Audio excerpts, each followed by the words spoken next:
Welcome to the Deep Sleep Science Channel.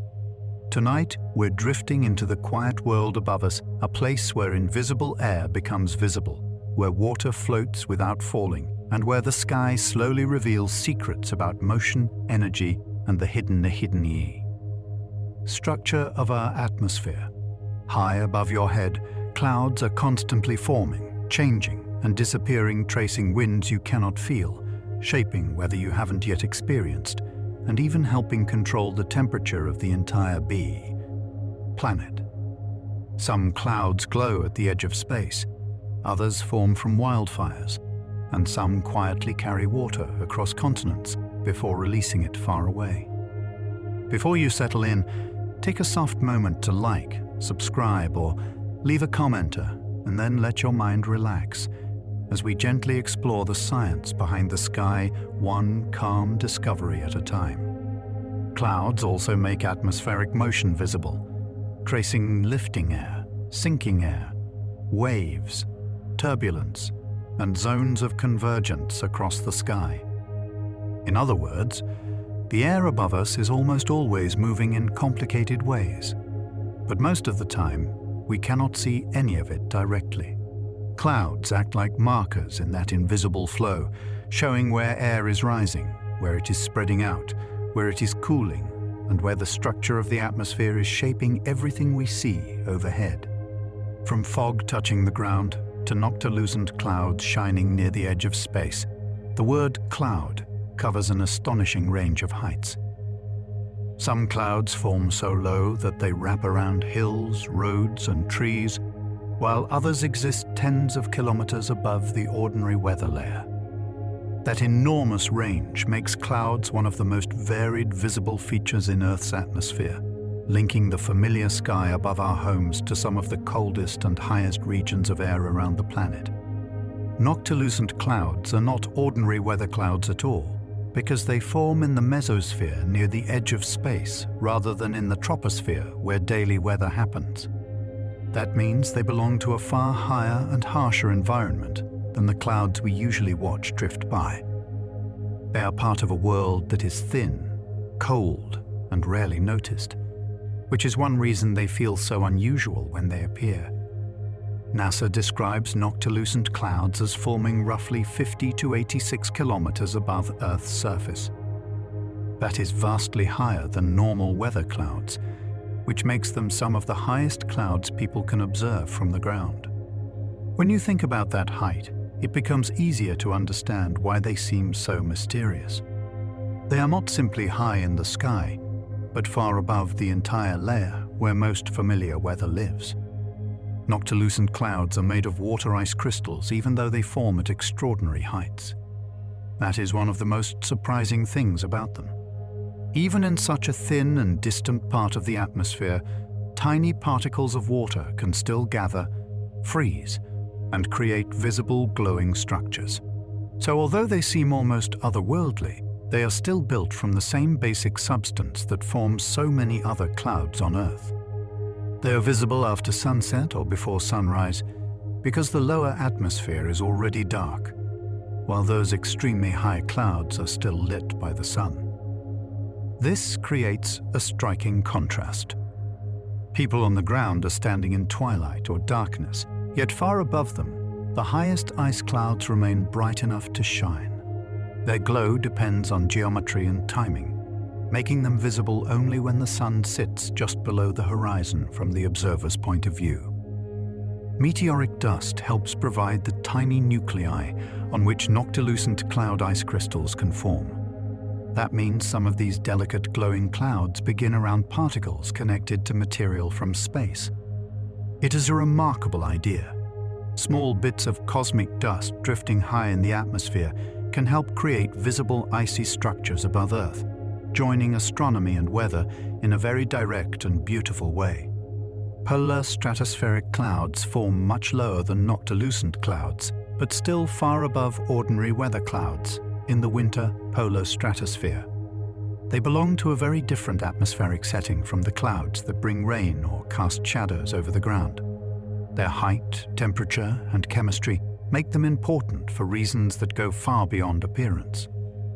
Polar stratospheric clouds are important because they provide surfaces that can convert chlorine into highly reactive forms that destroy ozone. So these clouds are not only visual features in the sky. They are part of a chemical story that affects the protective ozone layer high above Earth.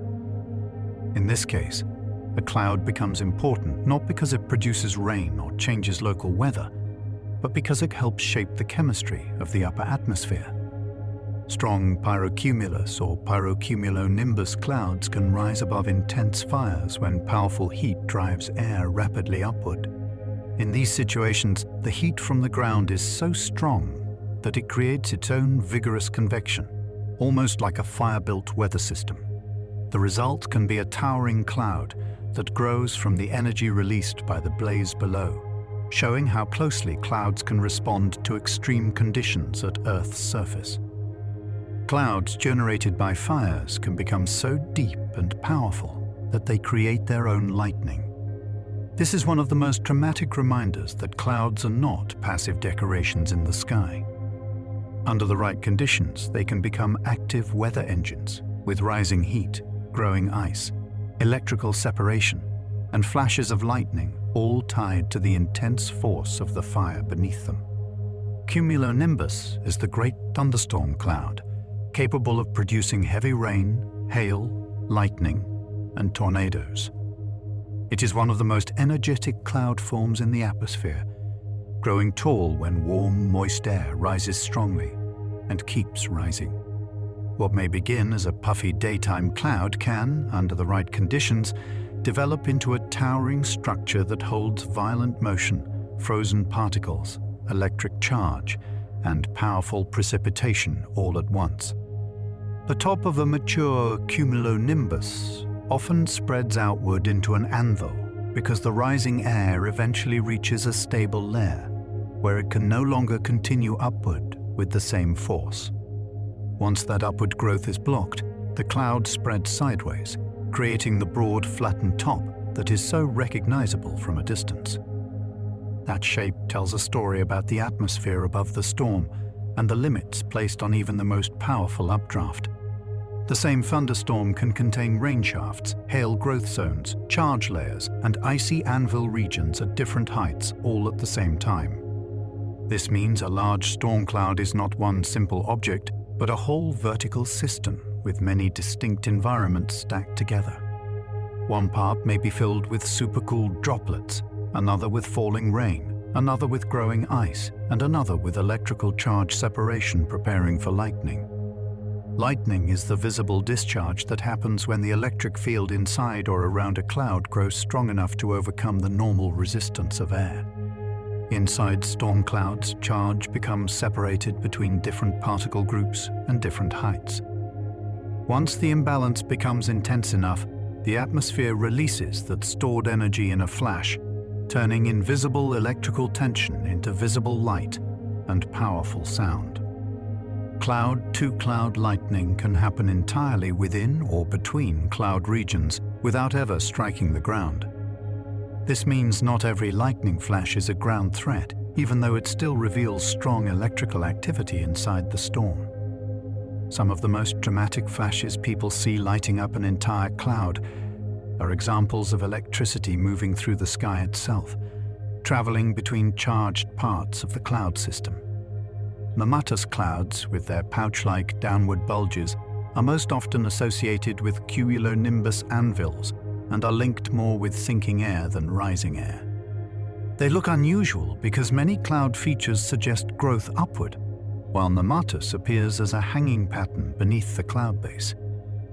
That makes them memorable and strange to watch, like the underside of the sky briefly taking on a textured, sculpted form.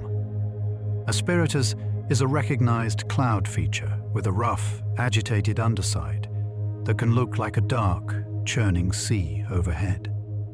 It is one of those cloud forms that feels dramatic because it resembles motion, even when viewed in stillness.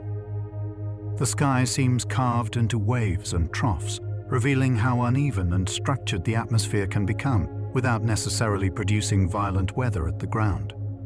Hole punch clouds can form when supercooled droplets suddenly freeze, allowing newly formed ice crystals to grow while nearby liquid droplets evaporate away. The result is a striking opening in what may have looked like a smooth cloud layer. It is a vivid example of how a change in particle phase, from liquid to ice, can reorganize a large visible patch of sky and create a shape that seems almost deliberately cut out. Contrails are not smoke trails at all, but true clouds made mainly of ice crystals. They form when aircraft exhaust adds water vapor and particles to very cold air at cruising height, and if the surrounding air is favorable, the resulting line of ice can persist. So, a bright streak behind a jet is not just a sign of the aircraft's passage. It is an actual cloud, created in a special way by human activity high in the atmosphere. Taken together, clouds are not one single subject, but a meeting point of physics, water, light, terrain, biology, chemistry, and climate. They reflect sunlight, trap heat, carry moisture, reveal motion, affect ecosystems, and even participate in atmospheric chemistry. That is why clouds can seem simple at first glance, yet become endlessly rich when studied more closely. Clouds are most common in the troposphere, the lowest major layer of the atmosphere and the place where most everyday weather happens. This is the layer that contains the air we live in, the winds that move across landscapes, and the rising and sinking motions that produce most familiar cloud forms. When people watch cloud cover changing through the day, they are usually watching events unfolding within this lowest atmospheric region. The World Meteorological Organization classifies the main observed clouds into 10 genera. This system gives a shared language for describing what appears in the sky, allowing observers in different countries and climates to speak about clouds in consistent terms. That standardized naming matters because clouds vary greatly in shape and behavior, and careful classification helps connect appearance with physical meaning.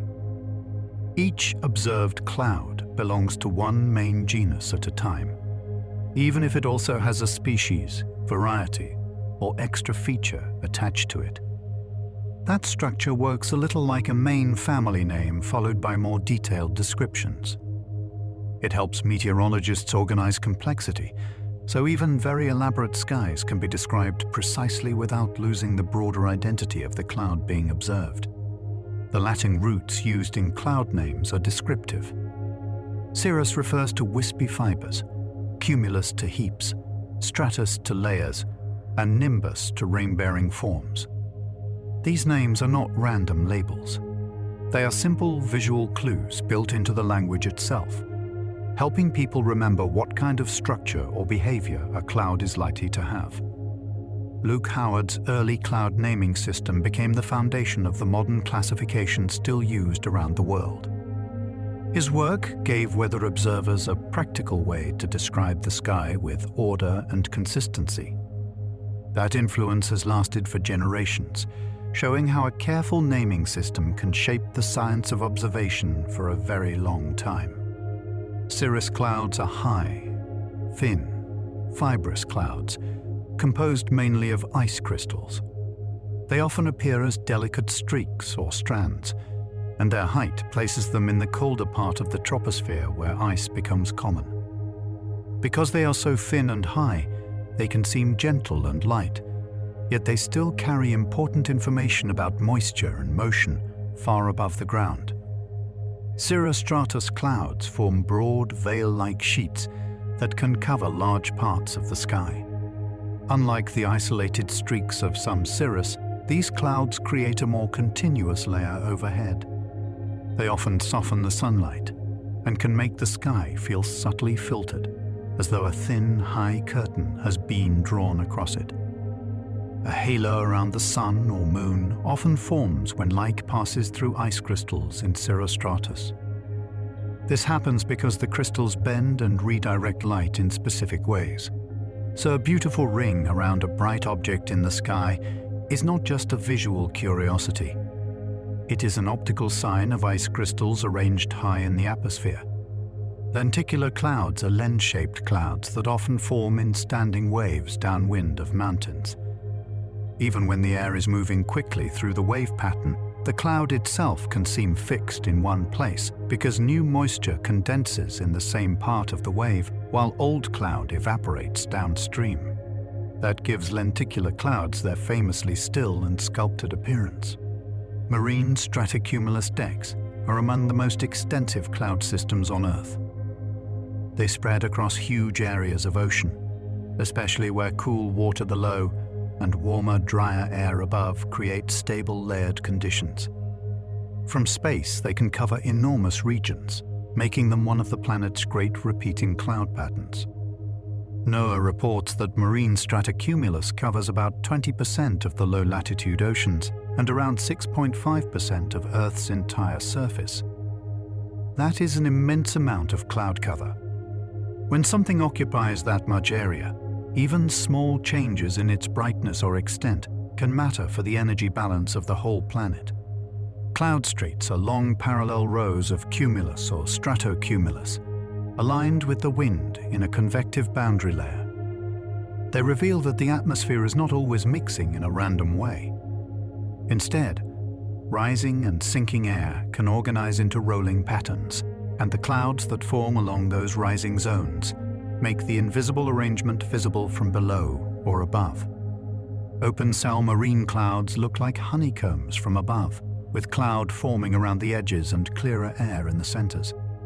This pattern is one of the many ways the atmosphere can self-organize on large scales. Rather than a featureless sheet, the cloud deck becomes a kind of giant cellular design, shaped by motion, moisture, and turbulence.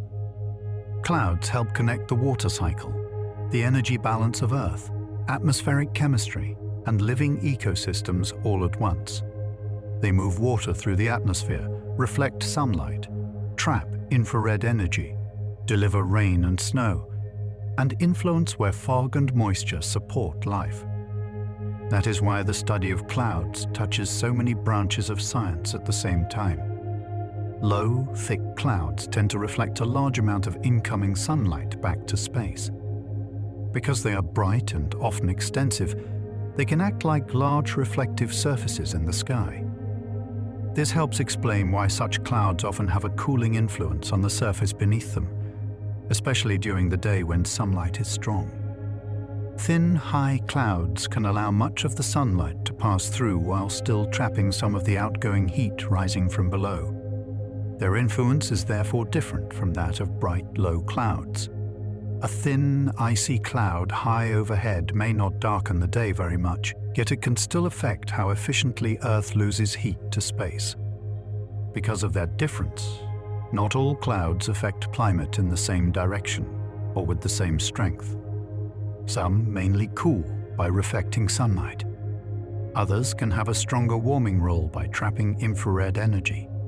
Much depends on the cloud's height, thickness, temperature, and particle type, which is why cloud behavior is one of the most important and challenging parts of climate science. Clouds are among Earth's most effective reflectors of sunlight, giving them very high albedo compared with many other natural surfaces. When sunlight meets a bright cloud deck, a large fraction of that energy can be sent back upward instead of continuing to warm the surface below. This is one of the central reasons clouds matter so much in the planet's energy budget. Marine stratocumulus often sits below about 6,000 feet and strongly influences the energy balance over subtropical oceans. Because these clouds are widespread, bright, and persistent, they can shape how much solar energy reaches the dark ocean surface below. Their impact extends far beyond their shallow depth. A cool ocean beneath and warmer, drier air above help maintain a temperature inversion that traps marine stratocumulus in a shallow layer.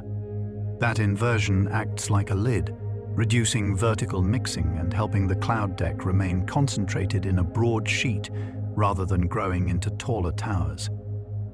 This balance between ocean, air, and temperature structure is a key reason these clouds can last so long.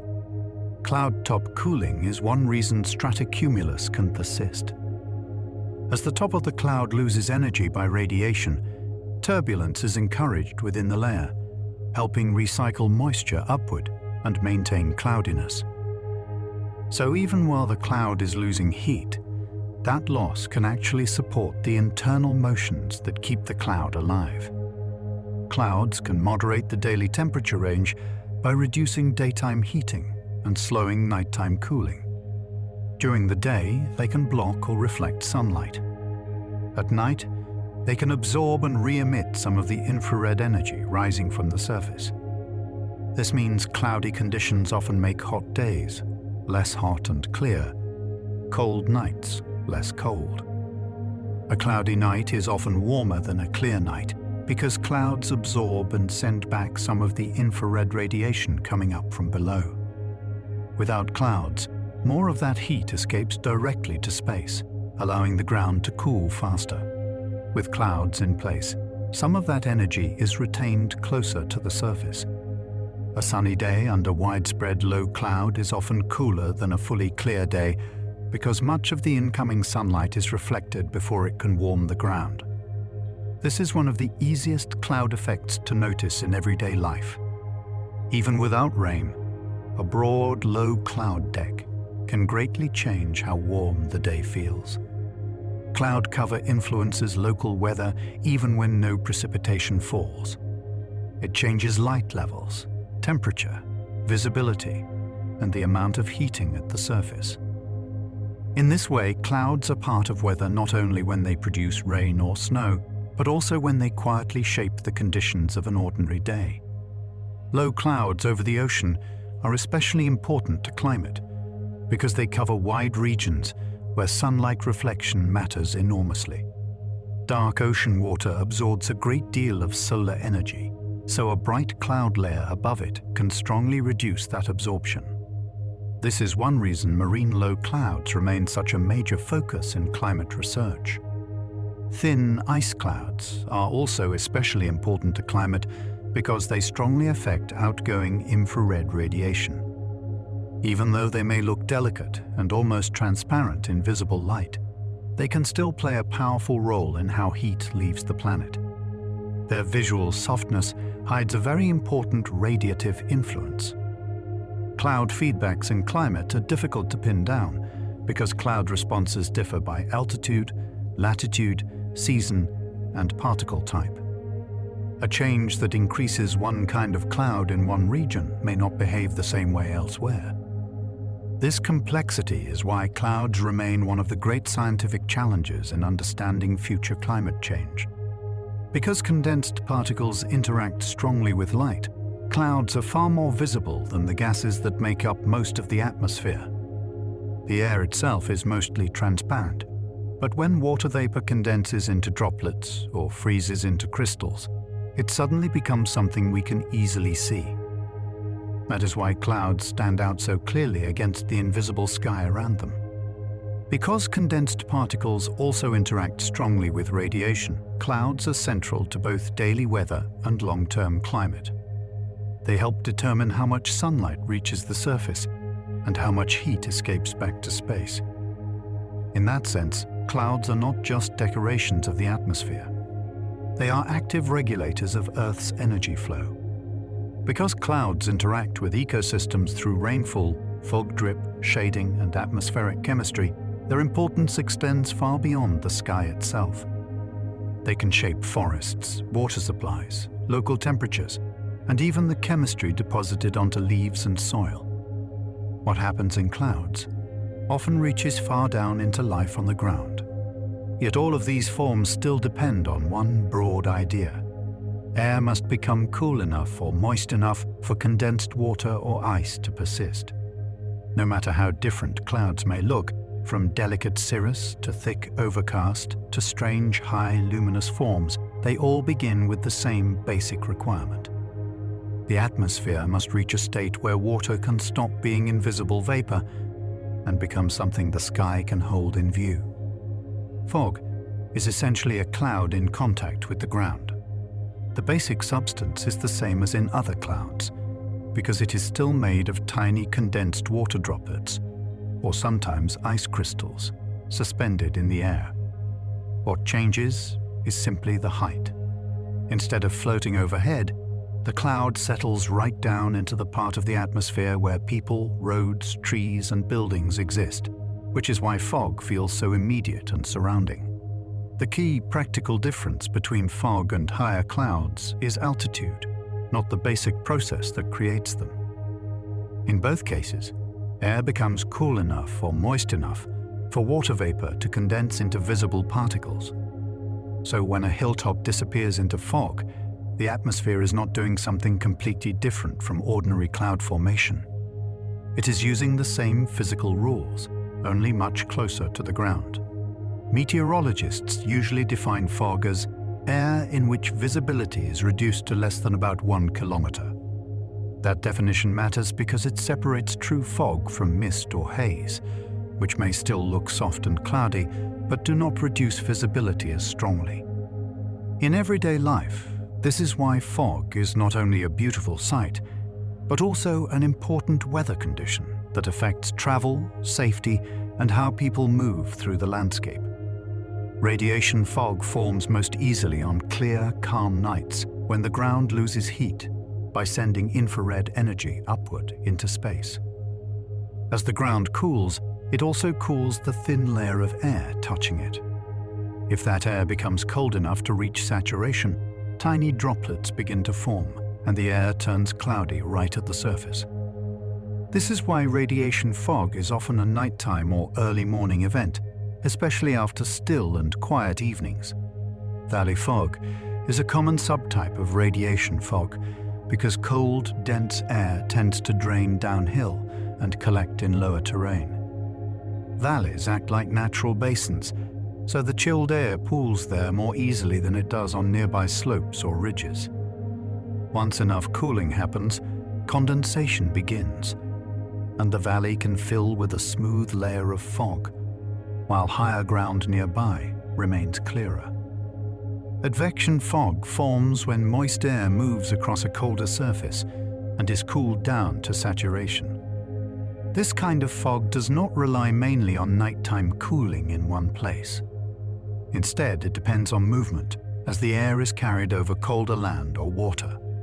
As the air loses heat to the colder surface beneath it, the moisture it already contains becomes visible, and the fog develops as a traveling air mass is transformed by the ground below. Steam fog forms when cold air passes over warmer water and gains moisture from that water before the newly moistened air cools and condenses just above the surface. The result often looks like smoky wisps rising upward, but it is really a cloud process happening very near the water. Warm water is feeding moisture upward into air that is cold enough to make that moisture visible almost immediately. Upslope fog forms when moist air is forced to rise along sloping land, such as hills or mountainsides. As the air rises, it expands and cools, and that cooling can bring it to saturation. In that way, terrain itself helps build the cloud.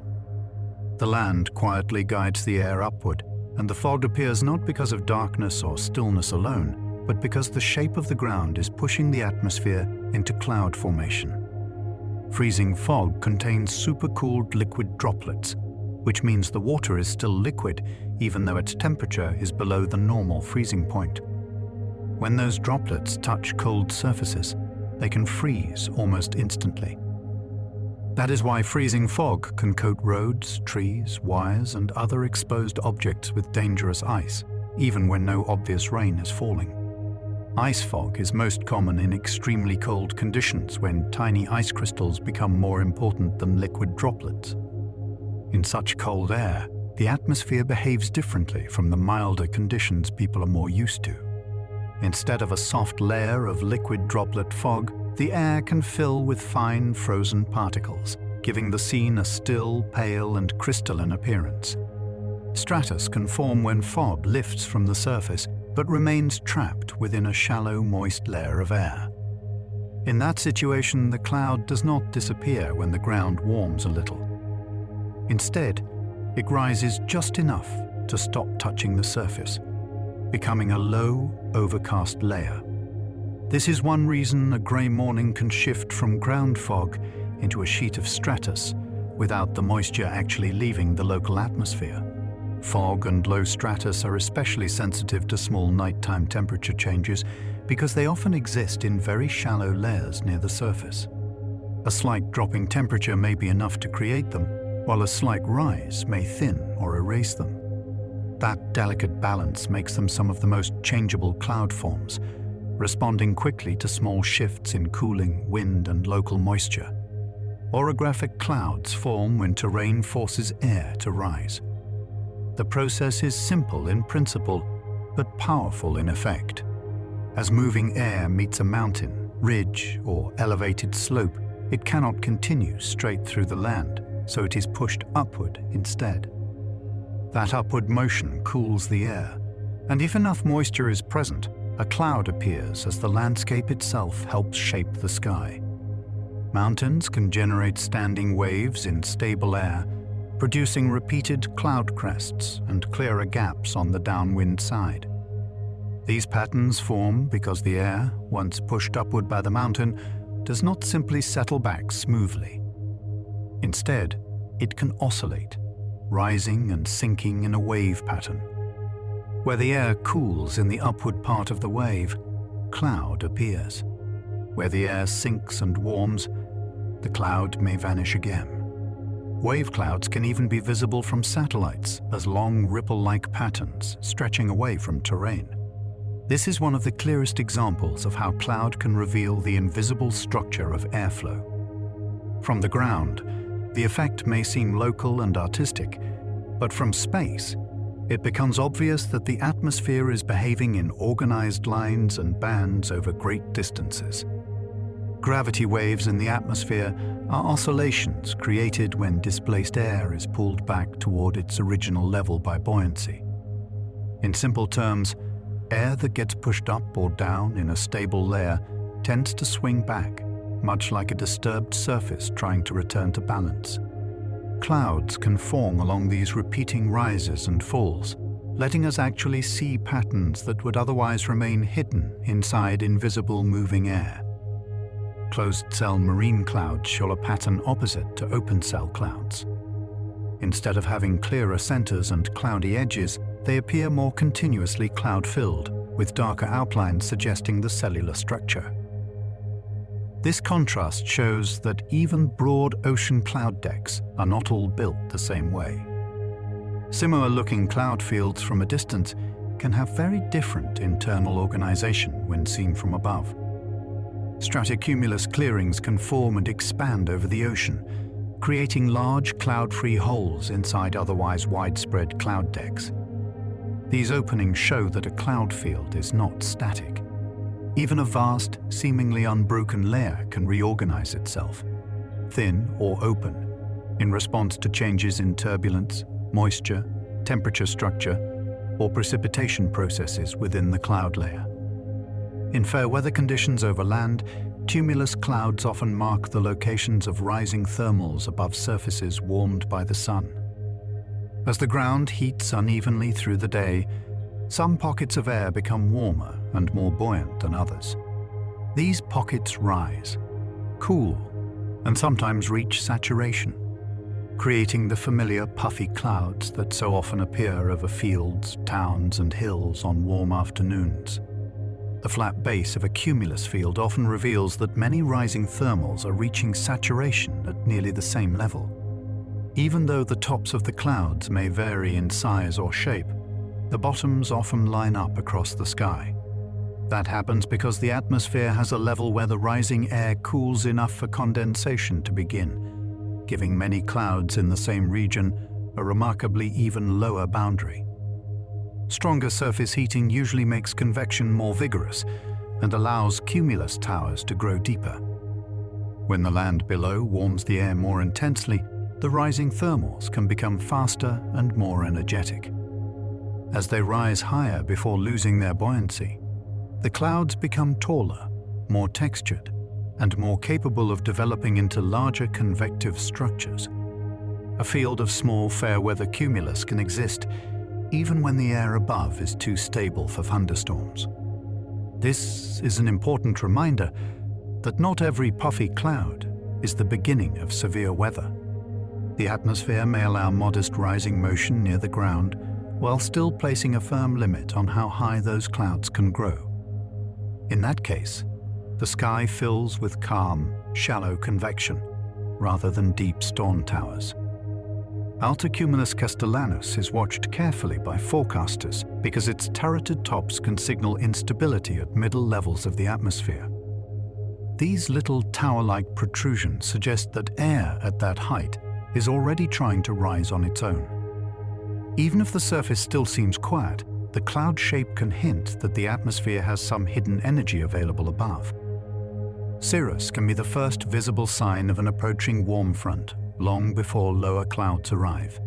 Because these high ice clouds form far ahead of the main frontal zone, they often appear while the weather at the surface still seems calm. In that way, the sky can quietly announce a large-scale change before rain, overcast, or shifting air masses become obvious. As a warm front approaches, cirrus may thicken into cirrostratus and then deepen into lower, more widespread cloud layers. This sequence reflects the broad, gentle lifting that often happens ahead of the front. The sky can gradually evolve from thin, high streaks to a more complete veil, and then into thicker cloud cover, showing the atmosphere becoming more deeply saturated over a large region. Nimbostratus is more closely linked with broad, steady precipitation than with violent convective bursts. It is the kind of cloud that brings long periods of rain or snow over a wide area rather than sudden, towering drama. Its importance lies in persistence and coverage, not in explosive vertical growth, which makes it a very different kind of precipitation cloud from a thunderstorm. Cumulonimbus can produce both liquid and frozen precipitation within the same storm.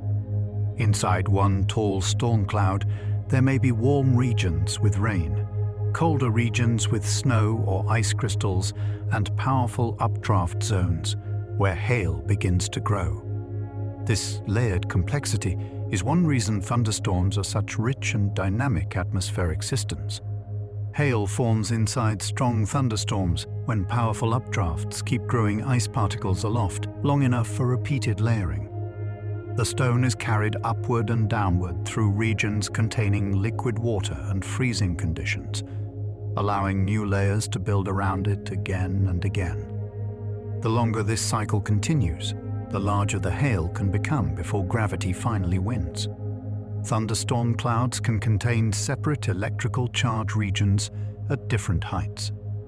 These charge layers do not appear randomly. They arise from the movement and interaction of different particle types within the storm, especially in regions with strong vertical motion and mixed liquid and ice. This hidden structure is one reason thunderstorms can store such enormous electrical energy. Collisions between groupal and smaller ice particles are an important part of thunderstorm electrification. Groupal is soft, pellet-like ice, and when it bumps into other frozen particles under the right conditions, charge can be transferred.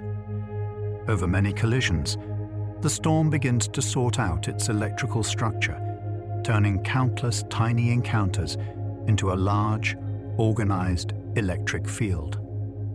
In one common charging pattern, rising small ice crystals tend to become positively charged, while groupal tends to become negatively charged. This separation does not happen because the cloud is trying to create lightning on purpose. It emerges from the physical interactions of particles in different temperature and moisture conditions, with the storm's updraft helping sort them vertically. Updrafts help separate charged particles by lifting lighter or differently behaving particles to other levels of the cloud. That separation is important because electricity becomes more organized when opposite charges are pulled apart. The stronger the vertical motion, the more effectively the storm can maintain the layered electrical structure needed for lightning. A small positive charge region often exists below the main negative charge region in a thunderstorm. This shows that storm electrification is not simply a top versus bottom pattern. Instead, the charge structure can be layered and complicated, with multiple zones contributing to the overall electric field inside the cloud. The presence of abundant supercooled liquid water influences how charge is exchanged among ice particles inside a storm. That means the storm's electrical behavior depends not only on how much ice it contains, but also on the conditions of the liquid water mixed in with that ice. The cloud's microphysical makeup strongly shapes its lightning potential. The sign of grapple charge can depend on temperature and on how much liquid water is present in the cloud. So the electrical behavior of a thunderstorm is not fixed in a simple universal pattern. It changes with the exact environment inside the cloud, which is one reason storm electrification remains a detailed and important research topic. Because cloud electrification depends on microphysics, cloud structure, and storm intensity, lightning production is controlled by several interacting processes at once. A storm needs more than just height. It needs the right mixture of particles, the right temperature zones, enough liquid water, and strong enough motions to build and separate charge efficiently. Not every deep cloud becomes a thunderstorm, because instability, moisture, and sustained vertical growth all need to come together. A cloud may look impressive for a short time, yet still fail to develop into a fully electrified storm. The atmosphere can allow some growth while still withholding one crucial ingredient needed for thunder and lightning. Some towering cumulus clouds collapse before reaching a mature thunderstorm stage if they lose buoyancy or mix with too much dry air. In those cases, the rising motion weakens, condensation slows, and the cloud begins to fall apart instead of intensifying. This is why the sky can sometimes produce dramatic towers that never actually become storms. Dry air mixing into a cloud can evaporate droplets and cool the air locally, changing how the cloud evolves. That mixing can weaken a rising plume, alter buoyancy, and sometimes help break down a cloud that had been growing well. A cloud does not develop in isolation. It is always exchanging air with its surroundings, and that exchange can change everything. Virga can cool and moisten the air below a cloud, even when the falling precipitation never reaches the ground. As the drops or ice particles descend into drier air, they evaporate or sublimate, which uses energy and cools the surrounding air. So even invisible rain that vanishes before landing can still reshape the atmosphere beneath the cloud. Downdrafts can be strengthened by the evaporation of falling precipitation in dry air. As the air cools, it becomes denser and begins to sink more readily. This is one reason even partial precipitation, or rain that does not fully survive to the surface, can still help create strong downward motions beneath a cloud. A cloud can exist without producing precipitation because its droplets may stay too small to fall efficiently. Condensation alone is not enough to guarantee rain. The particles often need time and special growth processes to become large enough to overcome the upward motions and drag keeping them suspended. Many clouds evaporate completely before ever producing measurable rain at the ground. This means cloud formation is common, but successful precipitation is more selective.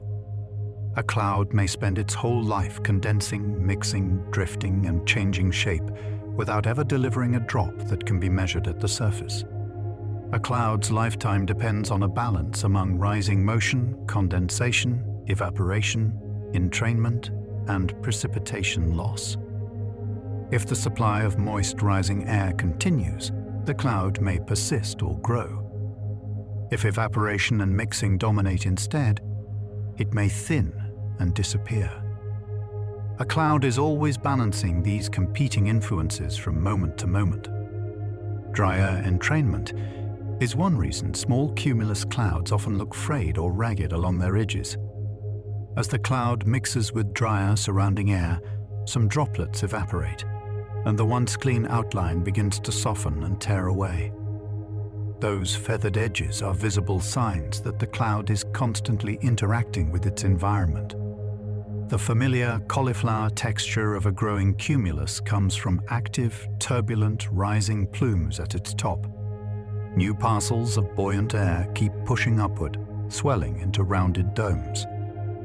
The result is a textured, bubbling appearance that reveals strong motion and fresh growth, rather than a smooth and settled cloud surface. Smooth sheet clouds such as altostratus look different because they are formed more by broad, widespread lifting than by concentrated rising towers. Instead of growing through vigorous bubbling convection, they spread across the sky as a more even layer. Their appearance reflects a quieter but much larger scale kind of motion in the atmosphere. Convective clouds concentrate vertical motion into narrower columns, while layered clouds spread condensation across broader horizontal regions. This difference explains why some clouds look piled up and sculpted, while others appear flat and extensive. The shape of the cloud reflects the shape of the motion that created it. The same sky can contain several cloud layers at once if different heights in the atmosphere reach saturation independently. In that case, one level may produce low cloud, another may hold a middle sheet, and a colder, higher level may contain ice cloud above both. A layered sky is a reminder that the atmosphere is not one simple space, but a stack of different environments resting one above another.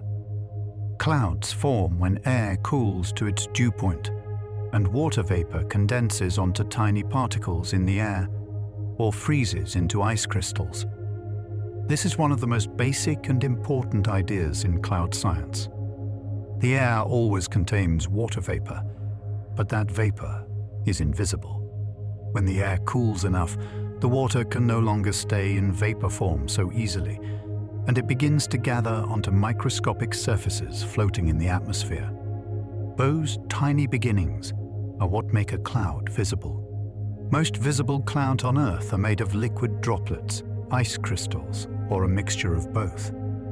Even though clouds can look soft, thick, or heavy, they are built from very small particles spread through a large volume of air. Some clouds are mostly liquid, especially at lower and warmer levels. Others are mostly ice, especially high in the cold upper troposphere. And many clouds contain both at once, which gives them complex behavior. A cloud droplet is usually far smaller than a raindrop, which is one reason clouds can stay suspended for long periods before producing rain. The droplets in a cloud are tiny enough that air currents can keep them aloft very easily. A raindrop is much larger and heavier, so once droplets grow enough, gravity begins to matter much more. The difference in size between the two helps explain why a cloud can drift calmly through the sky without immediately falling apart into rainfall.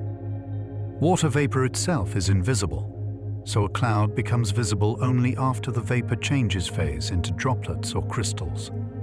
This is why the sky does not look cloudy simply because moisture is present. The moisture has to cross a threshold and become condensed or frozen into countless visible particles. What we see as a cloud is not the vapor itself, but the result of vapor turning into something that can scatter light. Air can reach saturation either by gaining moisture or by cooling, but in the atmosphere, cooling is usually the more common path to cloud formation. In many weather situations, the air does not suddenly absorb huge amounts of water. Instead, it rises, expands, and cools until the water vapor already present becomes enough to saturate it. That is why upward motion is so often closely linked with clouds. Rising air usually cools because pressure decreases with height, allowing the air parcel to expand. As it expands, it uses energy and its temperature drops. This kind of cooling happens naturally when air is lifted in the atmosphere. It is one of the central reasons that upward motion is such an effective way to produce clouds. The air does not need outside refrigeration. Its own expansion cools it. Some cloud droplets begin on sea salt, some on dust, and others on pollution particles that act as cloud condensation nuclei. These tiny airborne particles give water vapor a surface to cling to. Without them, condensation would be much harder. So although we often imagine clouds as purely water, the atmosphere first needs microscopic particles to help that water gather into visible form. Aerosols can change cloud brightness by affecting how many droplets form and how large those droplets become. If many tiny particles are available, a cloud may form many droplets instead of fewer large ones. That changes the way the cloud interacts with sunlight. So the particles already floating in the atmosphere can quietly influence how bright or reflective a cloud appears. When many droplets form from many available nuclei, the droplets tend to stay smaller on average, and the cloud may become more reflective. A cloud filled with many small droplets presents a lot of total surface area to incoming light. That helps scatter sunlight efficiently. In this way, the number of tiny particles in the air before the cloud even forms can influence the cloud's later appearance and radiative behavior. The same aerosol influence can also affect how readily some clouds produce rain. If droplets stay smaller for longer, it may take more time for them to collide and grow into raindrops. This means that the tiny particles involved at the start of cloud formation can help shape whether a cloud stays suspended, becomes reflective, or moves more quickly toward precipitation. Clouds are not solid masses at all. They are mostly air, with a relatively small amount of condensed water spread through them. This can be surprising because some clouds look dense enough to feel almost like floating objects. But physically, a cloud is mostly empty space from our point of view, with countless tiny droplets or crystals suspended in it. The visible appearance comes from how those particles scatter light, not from the cloud being solid. A cloud can look sharply defined at its edge, even though its droplets are tiny and widely separated compared with the surrounding air. That crisp-looking boundary is really the visible point where enough particles are present to scatter light strongly enough for our eyes to notice. The edge may seem firm, but in reality it is a shifting boundary where condensation and evaporation are constantly adjusting the cloud's shape. Turbulence inside clouds constantly mixes drier and moister air, helping some droplets grow while others evaporate. A cloud is not a still container filled with identical particles. It is a restless environment where motion keeps blending different air parcels together. That mixing can change droplet size, cloud lifetime, and internal structure, all while the cloud continues to drift and evolve. Warm clouds can produce rain through collision and coalescence, a process in which larger droplets collect smaller ones. Once some droplets become just a little bigger than others, they begin to fall slightly faster. As they move downward, they collide with smaller droplets and merge with them. Step by step, this growth can turn tiny cloud droplets into full raindrops capable of reaching the ground. Cold clouds often rely on the Bergeron process, in which ice crystals grow at the expense of nearby supercooled droplets. This happens because water vapor is more likely to deposit onto ice than remain around liquid droplets under the right cold conditions. As a result, the ice crystals get larger while nearby droplets tend to shrink. This is one of the key ways cold clouds can move towards snow or rain formation. Supercooled cloud water is liquid water that remains unfrozen even though its temperature is below 0 degrees Celsius. This sounds strange at first, but in the atmosphere it is very common. Water does not always freeze immediately when it becomes cold enough. If the right freezing trigger is absent, it can remain liquid below its normal freezing point, waiting for a disturbance or surface to help it freeze. Mixed-phase clouds contain both ice and supercooled liquid water at the same time. These clouds are especially interesting because two different forms of water are sharing the same space under cold conditions. Their behavior is often more complex than purely liquid or purely icy clouds because the particles interact differently with radiation, precipitation processes, and atmospheric motion. Mixed-phase clouds are especially important in high latitudes because their balance of liquid and ice strongly affects surface energy and ice conditions below. Whether a cloud is more liquid or more icy can influence how much sunlight it reflects and how much heat it traps. In cold regions, those differences matter for snow, sea ice, and the local climate system. A cloud base often marks the height where a rising parcel of air first reaches saturation. Below that level, the air may still contain water vapor, but not enough condensed water to be visible. Once the parcel cools enough, condensation begins and the base of the cloud appears. That is why cloud bases can be so visually meaningful. They often mark the moment invisible moisture becomes visible cloud. The tops of clouds can keep rising as long as the surrounding atmosphere allows the upward-moving air to stay buoyant. If the air inside the cloud remains warmer or lighter than the air around it, it can continue to rise and build upward. But once that buoyancy is lost, growth slows or stops. So cloud top height tells us something important about the atmosphere above the cloud as well as inside it. Cirrocumulus clouds appear high in the sky as small ripples or grains, and are usually made largely of ice. Their fine, repeated texture reflects the cold, high environment where they form. They often look delicate and patterned rather than thick or heavy, which matches the small-scale structure of the cloud elements themselves. Altocumulus is a middle-level cloud type made of patches, rolls, or rounded masses. These cloud elements are usually larger than those in cirrocumulus because they form lower in the atmosphere and are seen from closer range. Their structure often suggests gentle wave motion or layered instability at middle heights. Altostratus is a middle-level sheet cloud that can make the sun appear as a dim, watery disk. This tells us the cloud is thick enough to soften and filter the light, but not always thick enough to block it completely. That semi-transparent quality is part of what makes altostratus visually distinctive from darker, thicker, overcast layers. Stratocumulus is a low cloud that combines a layered appearance with lumpy or rounded cloud elements. It sits somewhere between a smooth sheet and a field of separate puffs.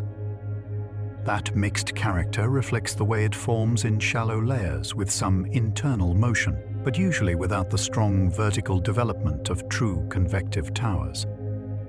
Stratus is a low, generally uniform layer that can resemble fog lifted above the ground. It is one of the simplest looking clouds, but that simplicity reflects a particular atmospheric setup, a shallow layer of moist air near the surface that has become cloudy without developing large vertical structure.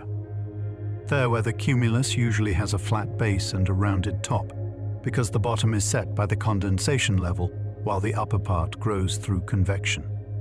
The flat base reflects the common saturation height, while the puffy top shows ongoing upward motion.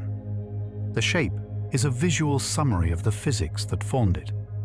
Cumulus congestus is a towering form of cumulus that shows strong upward motion and can be an intermediate stage before thunderstorm development. Compared with small fairweather cumulus, it has much more vertical depth, which means the atmosphere is allowing stronger and deeper convective growth. Cloud genera are further divided into species that describe shape or internal structure in more detail. This adds precision to cloud classification. Two clouds may belong to the same main genus but still look and behave differently, so species names help observers describe those differences more accurately. Cloud varieties describe features such as transparency, wave patterns, repeated layering, or openings. This means cloud naming does not stop with the big category. Scientists can also describe how a cloud layer is arranged, how much light it lets through, or what visual texture it has, giving a fuller picture of what is happening in the sky. The variety called undulatus indicates a wavy pattern within a cloud layer. When this pattern appears, it usually points to organized motion in the air, often connected to wave-like oscillations. The cloud becomes a visible map of those gentle atmospheric rises and falls. The variety called radiatus describes cloud bands arranged in lines that seem to converge toward the horizon because of perspective. The clouds are not truly coming together at that point. They only appear to do so because parallel lines viewed from a distance seem to meet. This is the same visual effect people notice with roads or railway tracks. The variety called lacanosus describes clouds marked by rounded holes and ragged edges.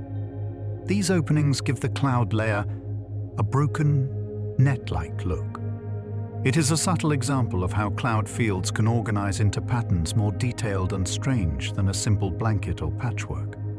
The variety called duplicatus refers to two or more closely spaced cloud layers that partly overlap or merge. This tells the observer that cloud is forming in repeated sheets at nearby heights rather than in a single isolated layer. It is another reminder that the atmosphere often works in stacked levels rather than one continuous cloudy mass. The variety opacus indicates a cloud layer thick enough to hide the sun or moon. This is a useful observational clue because it links appearance directly to optical thickness. If a layer is opacus, enough particles are present along the line of sight to block the bright object behind it. The variety translucidus indicates a cloud layer thin enough for the sun or moon to remain visible through it. Even though the cloud is clearly there, it is not optically dense enough to fully hide the light source. This gives the layer a softer and more delicate visual quality than thicker overcast clouds. The variety pellucidus is used when a cloud sheet contains small openings that allow blue sky or brighter light to show through. These holes can make the cloud layer look almost patterned or perforated, showing that even a broad sheet is not always uniform all the way across.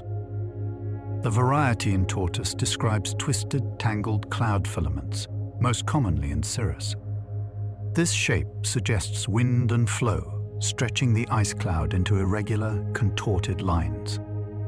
It is a subtle visual record of motion high in the atmosphere. The variety vertebratus refers to cirrus arranged in a pattern that resembles a backbone or fish skeleton. It is one of the more distinctive fine structure patterns in cloud classification, showing how upper-level winds can organize ice filaments into repeated and surprisingly recognizable forms. Some cloud species reflect not only how a cloud looks, but also something about how it formed. This is important because cloud classification is not purely artistic. The names are meant to capture useful physical information, linking visible shape to the processes that helped create it. Castellanus clouds have turreted tops that can indicate instability at the level where they form. Those small, tower-like projections mean the cloud is not just spreading passively. Air within or around it is trying to rise, producing local vertical development that can hint at deeper atmospheric unrest. Floccus clouds are small, tufted clouds with ragged lower parts, and are often linked with active vertical mixing. Their torn appearance suggests that they are short-lived or being shaped by localized upward and downward motions rather than forming as smooth, stable layers. Nebulosus describes a featureless sheet or layer with very little internal detail, commonly seen in stratus. This term is useful because some clouds do not show much pattern at all. Their smoothness is itself an identifying feature, revealing that the moisture is spread through a fairly even layer. Fractus describes broken, ragged cloud fragments that often form in moist, turbulent air. These pieces may appear beneath larger cloud systems or in disturbed conditions where air is mixing strongly. Their uneven shape shows that the cloud is being torn, rebuilt, and reshaped by motion, rather than sitting quietly as a smooth layer. Fibratus describes straight or slightly curved fibrous streaks, especially in cirrus. The fibers look drawn out because ice crystals at high levels are being stretched by the wind into fine strands. It is a simple but elegant cloud form that reflects the flow of the upper atmosphere. Uncinus cirrus has hook-shaped ends and is often called mare's tails. Those curved tips are created as the ice cloud is shaped by wind and fall streak behavior at high altitude. The hook makes the cloud easy to recognize and gives it a more delicate and swept appearance than straighter cirrus forms. Spissatus cirrus is denser and less transparent than thinner cirrus types. That greater density means more ice crystals are present along the line of sight, giving the cloud a thicker and whiter appearance. It may still be a high ice cloud, but it has more substance than the faintest cirrus veils. Humilis cumulus is the flatter fair-weather form with only limited vertical growth. It forms when rising thermals are present, but the atmosphere above does not allow the cloud to build very high. The result is a modest, puffy cloud with broad shape but little depth. Mediacris cumulus has more vertical development than Humilis, but still has not grown into a tall congestus tower. It occupies the middle ground between shallow fair-weather puffs and stronger convective growth. That makes it a useful reminder that cumulus development often progresses through stages rather than jumping suddenly from flat to towering. Some clouds carry supplementary features, which are special attached formations or structures associated with the main cloud. These additions matter because they often reveal something about the motions, precipitation, or local conditions within the larger cloud system. Precipitatia is the term used when precipitation falling from a cloud actually reaches the ground. This distinguishes true precipitation from cases where rain or snow begins to fall but evaporates on the way down. The difference matters because it tells us whether the cloud's output is affecting the surface directly. Mamar, often called mammatus, consists of pouch-like rounded bulges hanging downward from the underside of a cloud. They look unusual because most cloud growth seems to rise upward, while these features appear to sag gently below the cloud base. Their shape makes the sky look textured and sculpted, almost as if the underside of the cloud has been pressed into a field of soft hanging pockets. Mammatus is most often associated with cumulonimbus clouds, especially with the broad anvils that spread from strong thunderstorms. Even after the most intense part of a storm has moved away, these pouch-like forms can remain beneath the anvil and draw attention. They are one of the clearest examples of how a storm can leave behind striking cloud structure even after the main rainfall or lightning has shifted elsewhere. The rounded pouches of mammatus are linked more with descending air than rising air. That is part of what makes them so fascinating. Many dramatic cloud features are tied to strong upward motion, but mammatus reminds us that sinking air can also create memorable visible shapes when moisture, temperature, and turbulence line up in the right way. Arcus is a dramatic, low, horizontal cloud feature that often appears along the leading edge of thunderstorm abflow. It forms where cooler air from the storm pushes outward near the surface and lifts warmer air ahead of it. That lifting creates a visible cloud feature that can stretch across a large part of the sky, marking the storm's advancing edge. A shelf cloud is one common visual form of arcus, attached to the storm base and projecting outward like a broad ledge. It often looks layered and powerful because it sits at the boundary between air masses, with very different motion and temperature. Its shape reflects the organized lifting taking place where storm outflow meets the air in front of it. Tuba is the cloud term for a funnel or tube-shaped feature extending downward from a cloud base. It is the visible sign of a rotating or organized column of air within the cloud. The feature can look striking and focused, but it is still defined by the fact that it remains a downward extension from the cloud itself. A tuba does not automatically mean a tornado because the rotating column may never reach the ground. That distinction matters a great deal. A funnel-shaped cloud can be impressive and important to watch, but it only becomes a tornado when the circulation extends all the way to the surface. Pileus is a smooth cap cloud that can form above a rapidly growing cumulus or cumulonimbus tower. As the main cloud rises strongly, it can lift moist air above it and cool that air enough to form a separate thin cap. The result is a graceful, smooth cloud resting above a more vigorous and textured convective tower. Velum is an accessory cloud that can appear as a veil or skirt around the middle part of a growing convective cloud. It forms when rising motion around the main cloud is strong enough to cool nearby moist air into a thin attached layer. This gives the growing cloud an added band or wrapping, showing that its influence extends beyond its main visible body. Panis refers to ragged shreds of low cloud that often appear beneath precipitating clouds. These fragments look torn and uneven because they form in very moist, turbulent air below a larger system. They are often signs of ongoing evaporation, condensation, and mixing near the lower edge of a storm or rain cloud. Incus is the official term for the andle-shaped top of a cumulonimbus cloud. It forms when strong upward growth reaches a stable layer near the top of the troposphere and spreads outward horizontally. That broad, flattened top is not just visually dramatic. It is a sign that the cloud has grown deep enough to reach an important upper boundary in the atmosphere. Fluctus is the term for wave-like, breaking cloud forms that resemble ocean surf frozen in the sky. These shapes show that the cloud layer is being strongly shaped by wind shear and instability.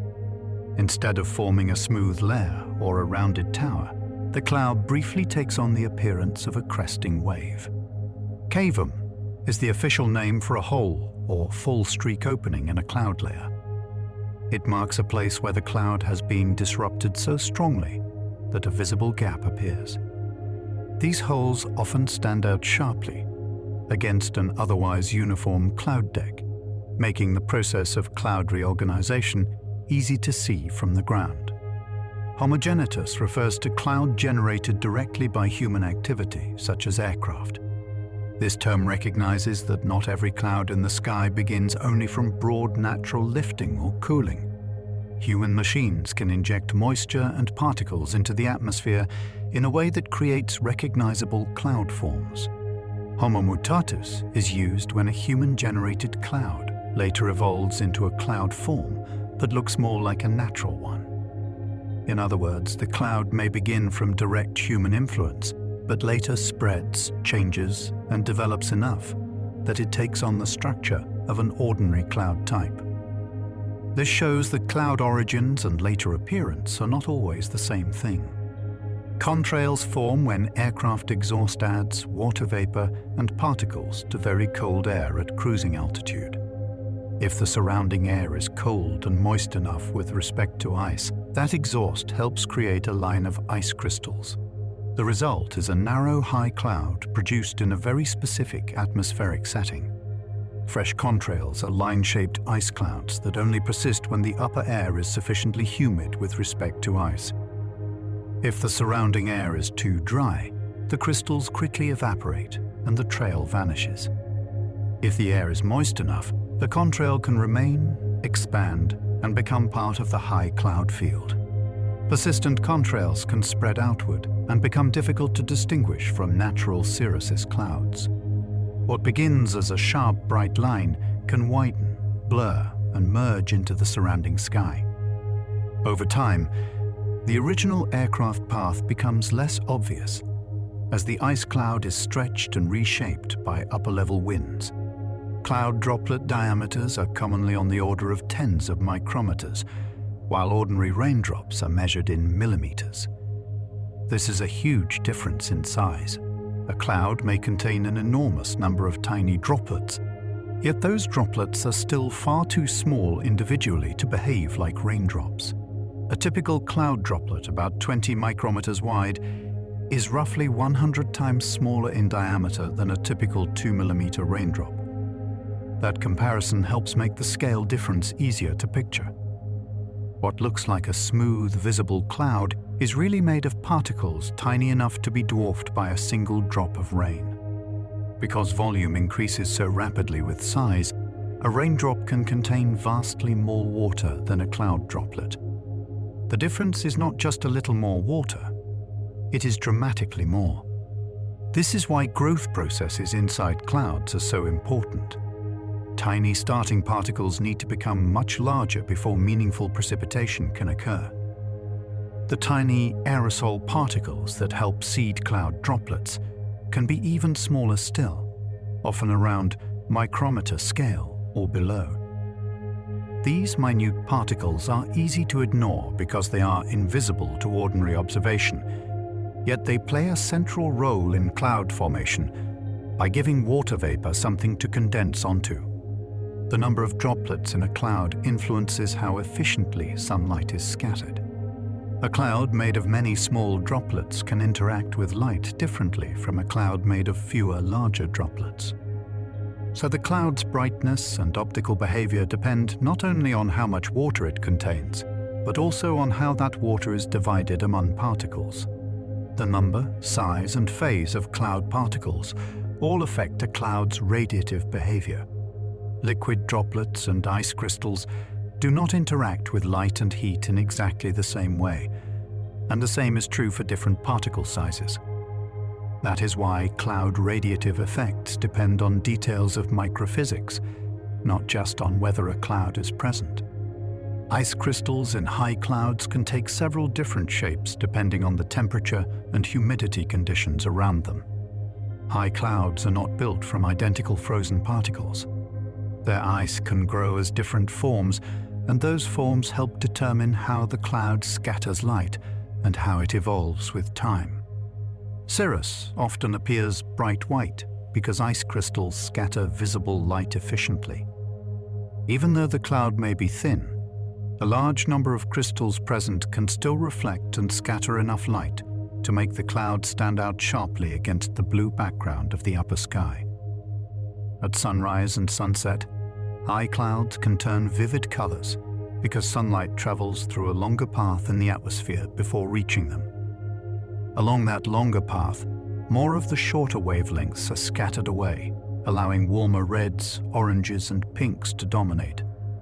High clouds often catch this light beautifully because they remain illuminated after lower levels are already darker. Cloud color is often a clue to thickness, with darker gray tones usually indicating that less sunlight is passing through from above. A cloud does not become dark because it contains dark material. It appears darker when its own depth and particle content reduce the amount of light reaching the underside.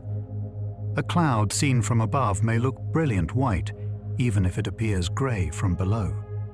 From above, sunlight is striking the cloud directly and being reflected upward. From below, an observer is looking through the cloud's thickness with less transmitted light coming down. The same cloud can therefore seem very different depending on the viewing angle. Cloud brightness from space depends strongly on both the particles in the cloud and the surface below it. A bright cloud over a dark ocean may stand out differently from a similar cloud over snow, ice, or other bright backgrounds. This means cloud appearance from orbit depends partly on what lies beneath, as well as on the cloud itself. Thin cirrus over dark ground can have a different climate effect than similar cirrus over bright, low cloud or snow. The background matters because it changes the overall balance between reflected sunlight and trapped infrared energy. So the same kind of cloud can influence climate differently depending on where it is located. The net effect of a cloud depends on how much solar energy it reflects and how much infrared energy it traps. These two effects do not always point in the same direction. A cloud may cool by blocking sunlight, while also warming by slowing heat loss to space. And the balance between those roles determines its overall influence. Low, thick clouds usually cool more than they warm, because their reflection of incoming sunlight tends to dominate. Their bright, extensive tops send a great deal of solar energy back upward, often more than enough to offset any infrared trapping they provide. This is why many low cloud decks are associated with surface cooling effects.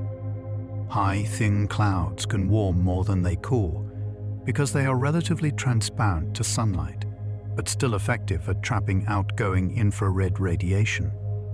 Their visual delicacy hides their thermal importance. A cloud that barely dims the day can still play a strong role in reducing how efficiently Earth loses heat. This balance between sunlight reflection and infrared trapping is one reason cloud changes remain such an important topic in climate research.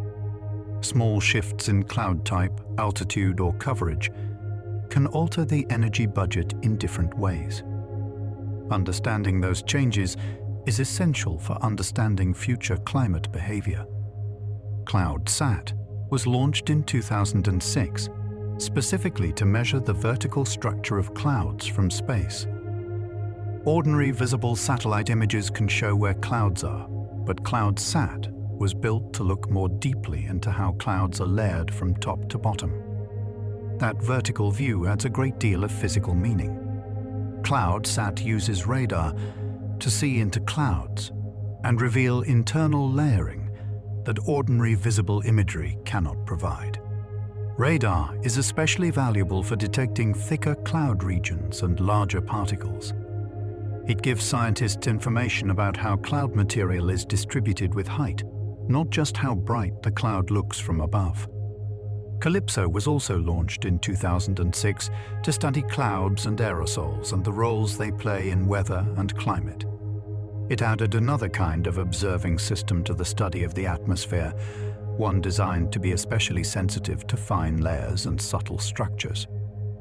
Calypso used LiDAR, which is particularly sensitive to thin clouds and aerosol layers. Unlike radar, LiDAR excels at detecting delicate features that may be almost invisible in ordinary images.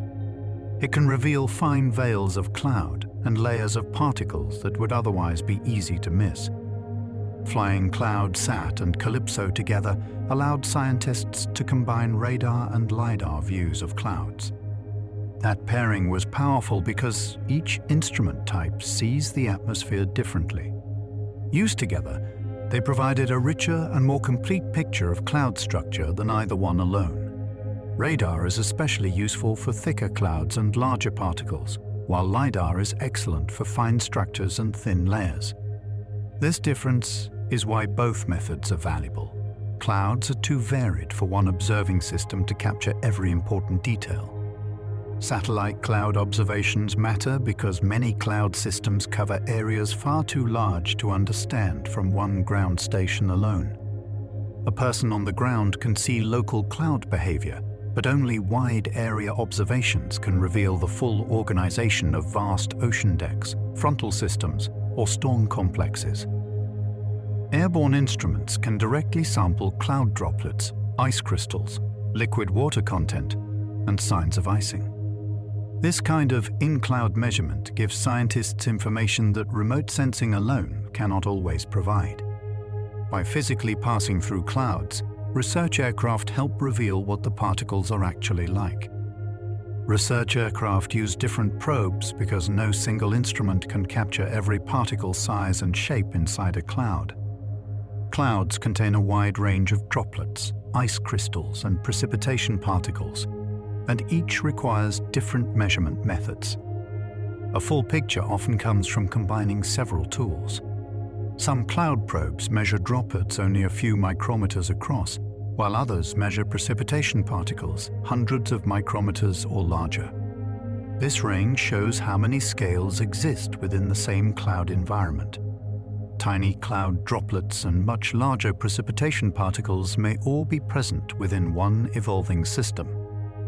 Cloud seeding tries to enhance a cloud's natural precipitation processes rather than create a cloud from nothing. The idea is to work with a cloud that already exists and already contains the right kinds of water and temperature conditions. Seeding aims to influence what the cloud might naturally be able to do. Many cloud seeding programs target cold clouds that already contain supercooled water. Those clouds are considered promising because the liquid water is available, but the freezing and ice growth processes may still be limited enough that outside particles could potentially make a difference.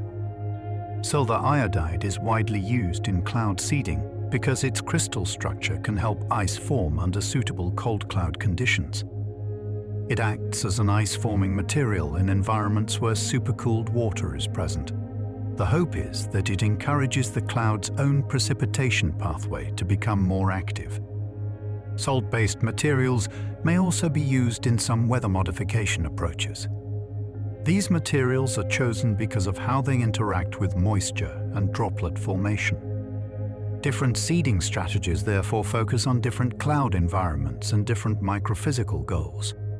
Cloud seeding is not guaranteed to work because the target cloud must already have the right temperature, moisture, and dynamical conditions.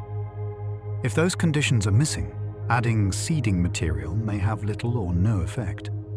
This is why seeding is highly dependent on the cloud's natural state at the time of treatment.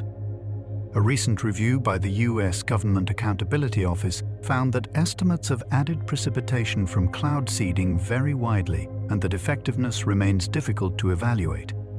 Weather systems naturally differ from one event to another, which makes clear measurement challenging.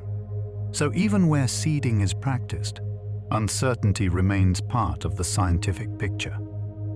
One reason cloud seeding is hard to evaluate is that weather varies naturally from storm to storm, even without intervention. Two clouds that seem similar at first may behave differently for many reasons unrelated to seeding. That natural variability makes it difficult to know exactly how much any treatment changed the outcome. Forecasters and program managers therefore use strict criteria to decide when a cloud is even a candidate for seeding. They look for temperature conditions, cloud type, moisture content, and other features that suggest the cloud has at least some potential to respond. In this way, cloud seeding depends heavily on careful cloud diagnosis before any action is taken. Cloud forests depend heavily on frequent interception of fog and low cloud, not just on rainfall falling straight from above.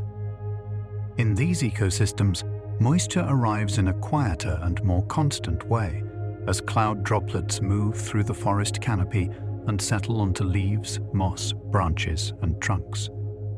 This means a forest can receive important water input even when the sky is not producing obvious rain, simply because cloud itself is moving through the landscape.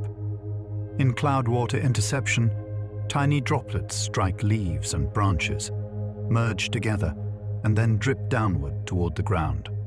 The forest effectively acts like a giant surface that combs water out of the passing cloud. This process turns suspended droplets into usable moisture for soils, roots, streams, and the living systems that depend on them. Because of this interception process, clouds can add meaningful amounts of water to ecosystems even when measured rainfall seems modest. A place may not record very heavy rain, yet still receive substantial moisture from low clouds and fog. This is one reason rainfall totals alone do not always tell the full story of how wet or hydrated a cloud forest environment really is. Mountain cloud forests are therefore important not only for biodiversity, but also for watershed function. Their cloud-rich conditions help support plants, animals, and countless smaller organisms, while also feeding water into the broader landscape below. In that sense, clouds become part of the hidden plumbing of mountain ecosystems. Changes in cloud altitude or cloud frequency can threaten cloud forest ecosystems by reducing this extra moisture input. If the cloud layer forms higher than before, or arrives less often, the forest may receive less fog drip and less cloud water interception. Over time, even subtle changes in cloud behavior can reshape the balance of life in these sensitive environments. Rain is naturally somewhat acidic because water in the atmosphere reacts with carbon dioxide. This means pure rainwater is not completely neutral even in very clean air. The atmosphere and the water moving through it are always interacting chemically, so cloud and rain chemistry begins long before precipitation reaches the ground. Acid deposition includes not just rain but also snow, fog, aerosols, and dry acidic particles. In other words, The atmosphere can deliver chemical material to the surface in several ways. Clouds and fog matter in this process because they are not just collections of water. They are also tiny moving chemical environments suspended in the air. Clouds therefore participate in chemical transport as well as in the water cycle. They gather moisture, but that moisture can also carry dissolved substances picked up from the atmosphere. When clouds later turn into rain, fog drip, or snow, they do more than move water. They also carry pieces of atmospheric chemistry down to the surface. The acidity of cloud and fog droplets can matter ecologically because fog often deposits directly onto vegetation and exposed surfaces. Instead of falling like raindrops, the moisture comes into contact with leaves, bark, soil, and man-made materials in a gentler but still chemically meaningful way. This can influence ecosystems and surfaces over time. Some cloud droplets contain dissolved substances gathered from the air before the water ever reaches the ground.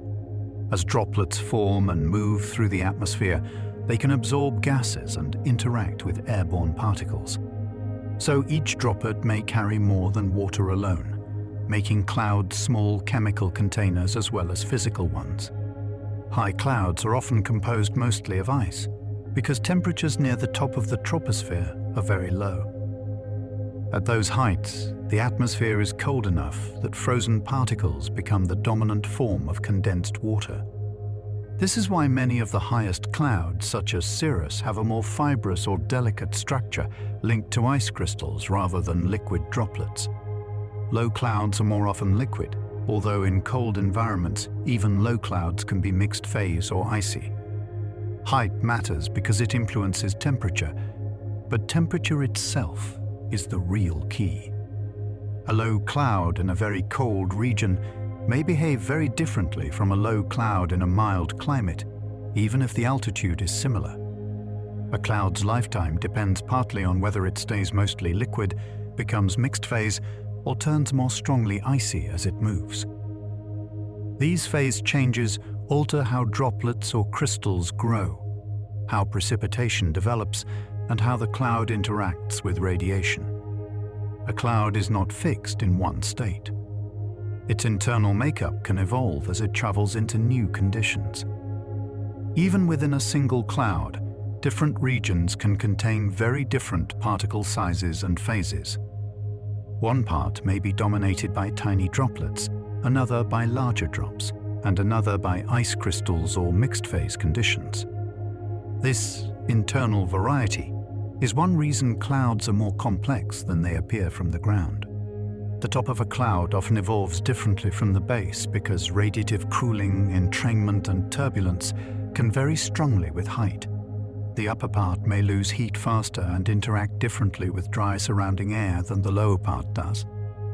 So a cloud is not just one uniform body. It can behave quite differently from top to bottom. The atmosphere can contain clear air immediately next to cloud because the transition between saturated and unsaturated regions can be surprisingly sharp. A small change in temperature or moisture can determine whether droplets exist at all. This is why cloud edges can look abrupt even though the particles themselves are tiny and widely spaced. Rising air that forms cloud does not need to begin as especially humid if it cools enough on the way up. Even moderately moist air can become saturated if it is lifted sufficiently and allowed to expand. This helps explain why cloud formation depends not just on how much moisture is present, but also on the path the air takes through the atmosphere. By contrast, very humid air can remain cloud-free if it is never cooled to the point of saturation. Moisture alone does not automatically make a visible cloud. The air may feel damp or humid near the ground, yet still remain clear if it stays just warm enough to keep the water in vapor form. The organized look of many cloud fields reflects atmospheric structure because clouds often trace invisible motions that would otherwise be impossible to see. When rows, waves, cells, or bands appear in the sky, They are showing us how air is moving and organizing itself. The patterns are visible clues to hidden flow. Cloud bands that seem to converge toward a point near the horizon are not actually meeting there. The effect comes from perspective, just as parallel roads or rails appear to narrow together in the distance. The atmosphere may be arranging the clouds in parallel lines, but our viewing angle changes how those lines appear. Wavy cloud patterns often reveal stable layers aloft because oscillations are more distinct where the air resists vertical displacement and tends to swing back toward balance. In such conditions, clouds can map out the rises and dips of the moving air. The visible wave pattern is the atmosphere's structure made briefly readable. Hole-punch clouds are a reminder that one small trigger, such as an aircraft passing through a supercooled cloud layer, can reorganize a large visible patch of sky. What looks like a dramatic opening can begin from a focused local disturbance that changes the cloud's phase behavior and spreads outward through microphysical processes. Clouds influenced by fires show that local heating can become strong enough to shape the atmosphere above it in major ways. A fire is not just burning at the surface. If the heat is intense enough, it can drive rising motion powerful enough to create cloud growth, altering the local sky in a very direct way. Forest-driven and waterfall-driven special clouds show that landscapes can contribute directly to cloud formation in recognized ways. Moisture from vegetation or spray from falling water can locally increase humidity and help create cloud where the surroundings make the air favorable. The sky is therefore not separate from the land below it. It responds to local surfaces and ecosystems. Because cloud droplets are so tiny, their total surface area is enormous compared with the amount of water they contain. A cloud spreads its water out over countless microscopic particles, and that creates a huge combined area for light scattering, chemical exchange, and physical interaction with the surrounding air. That very large collective surface area helps clouds interact efficiently with both radiation and atmospheric chemistry. Tiny particles present much more active surface than the same amount of water gathered into a few large drops. This is one reason clouds are so important in processes involving light, heat, and dissolved substances. A cloud can carry water across long distances before that water is released as rain, snow, or evaporation into another air mass. Moisture does not always fall where it first condenses. Clouds are moving features, shaped by wind and changing atmospheric conditions, so they can transport water through the sky before returning it to the surface or air elsewhere. Snow-producing cold clouds can still involve liquid water because supercooled droplets often coexist with ice before precipitation forms. This may sound surprising, but in many cold clouds, the liquid phase remains important even below freezing. The final snow or rain that reaches the ground may begin in a cloud that contained both liquid and frozen particles together.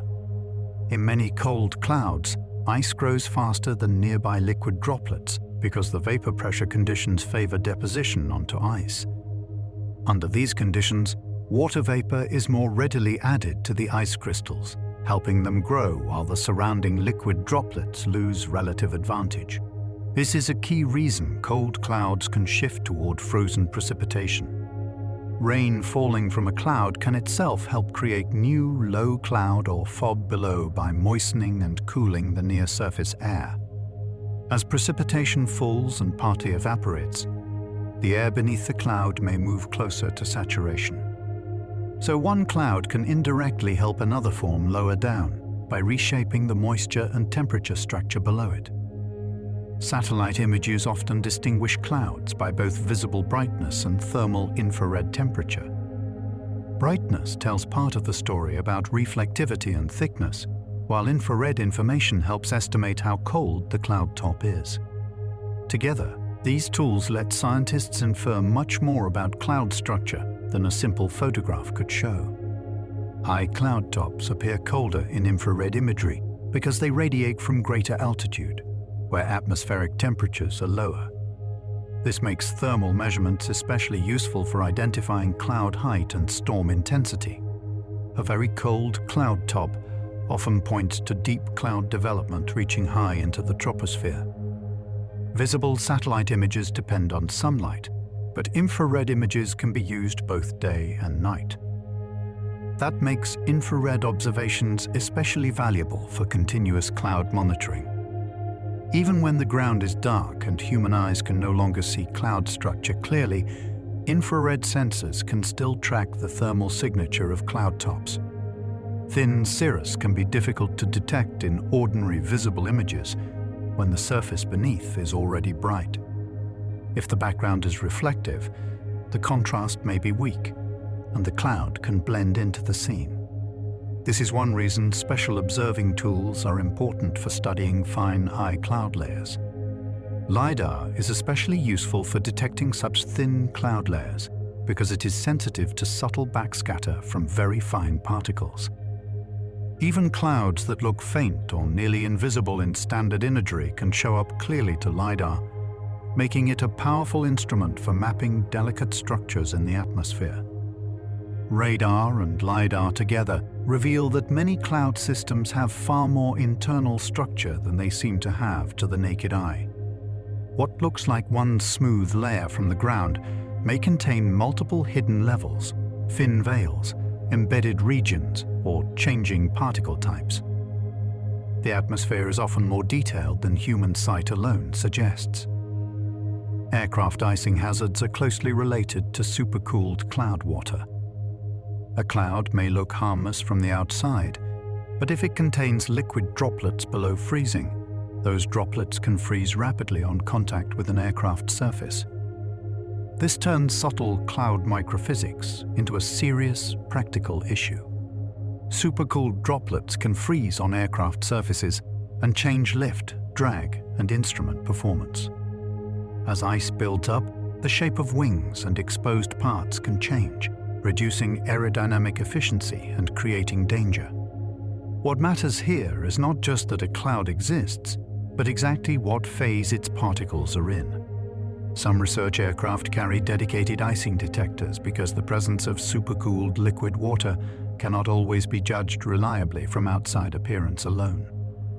Two clouds may look similar to the eye, yet have different internal hazards. Measuring the cloud directly is therefore essential for understanding the actual icing risk. Cloud appearance can mislead observers about phase because a bright white cloud may contain liquid droplets, ice crystals, or both together. The visual look of a cloud does not automatically reveal its full internal state. To know what is really inside, more detailed observation or measurement is often needed. The smooth upper surface of an anvil forms where strong vertical cloud growth gives way to horizontal spreading near the tropopause. Once the rising air reaches a stable upper boundary, it can no longer continue upward with the same ease. It spreads outward, and the cloud top becomes flatter and smoother than the turbulent tower below. Some anvils contain mammatus beneath them even after the most intense storm core has moved away. This means the dramatic underside can outlast the strongest rain and lightning, preserving some of the storm's complexity after its main activity has shifted elsewhere. The cloud continues to evolve long after the peak intensity passes. Clouds do not have fixed edges like mountains or buildings. Every visible boundary is being renewed constantly by condensation and evaporation. A cloud may seem stable for a while, but its form is always being rebuilt particle by particle as the air inside and around it keeps changing.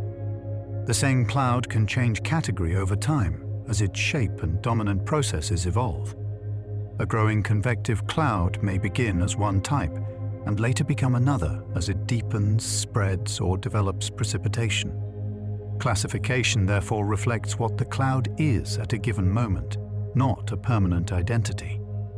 Human observers still matter in cloud classification because some structures are easier to recognize visually than by a simple automated label.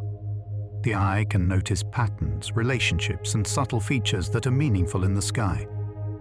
Even in the age of satellites and instruments, careful looking still has scientific value. The International Cloud Atlas serves as the standard global reference for naming visible clouds. It provides the shared system that allows observers, meteorologists, and researchers to describe clouds consistently across different regions and languages. This common language turns sky watching into organized observation. The revised International Cloud Atlas added official recognition to several patterns that skywatchers had documented for years. That reflects an important part of science. Careful observation can begin outside formal systems, and when enough evidence and agreement build up, the classification itself can expand to include what people have been seeing. Cloud names may sound poetic, but they are designed to encode useful physical information about appearance, altitude, and formation. A name is not just a label.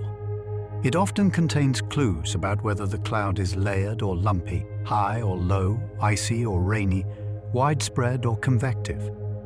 Some cloud features are so short-lived that they last only minutes, especially around vigorous convection. This fleeting nature makes them important to observe quickly, because the sky can change from one recognizable structure to another in a very short time when the atmosphere is active. Other cloud systems, such as marine stratocumulus decks, can persist over huge oceanic regions for long periods when the large-scale environment remains favorable. These clouds may not look dramatic in the same way as thunderstorms, yet their persistence makes them deeply important for weather, climate, and the energy balance of Earth. The same physical principles that form tiny fair-weather cumulus also operate in immense storm towers. The difference lies mainly in scale, atmospheric support, and the strength of the rising motion. Small and giant clouds are linked by the same underlying rules of moisture, cooling, and buoyancy. High clouds are generally colder than low clouds, and because of that, they often contain more ice crystals than the cloud layers closer to the ground. This simple difference in temperature changes a great deal about how a cloud looks and behaves. A low cloud may be mostly made of liquid droplets, while a high cloud often takes on the thinner, more fibrous appearance that comes from frozen particles suspended in very cold air. Nimbostratus is a thick, widespread rain cloud associated with long-lasting, steady precipitation. It does not usually have the dramatic towering shape of a thunderstorm. Instead, it spreads across large areas of sky and settles into a more even, quieter form, often bringing hours of rain or snow in a way that feels broad, slow, and continuous, rather than sudden. Virga is precipitation that falls from a cloud but evaporates before it can reach the ground. From a distance, it can look like soft streaks or trailing curtains beneath the cloud base. It is a gentle reminder that what begins as rain or snow in the sky does not always complete the journey to the surface, because the air below may be too dry to let it survive the descent. Arcus is a striking low cloud feature that forms along the front edge of storm outflow. It appears where cooler air spreading away from a storm lifts the warmer air ahead of it. The result can be a long, sweeping cloud line that shows the movement of the storm's leading boundary in a very visible and memorable way. A shelf cloud is one common form of Arcus, attached to the storm and extending outward like a broad ledge. It often looks layered and heavy, not because it is solid, but because the air motions that create it are so organized. The cloud becomes a visible sign of the cool outflow pushing beneath warmer air and lifting it into condensation. Tuba is the term for a funnel or tube-shaped cloud extension hanging down from a cloud base. It marks a focused area of motion within the cloud, often involving rotation.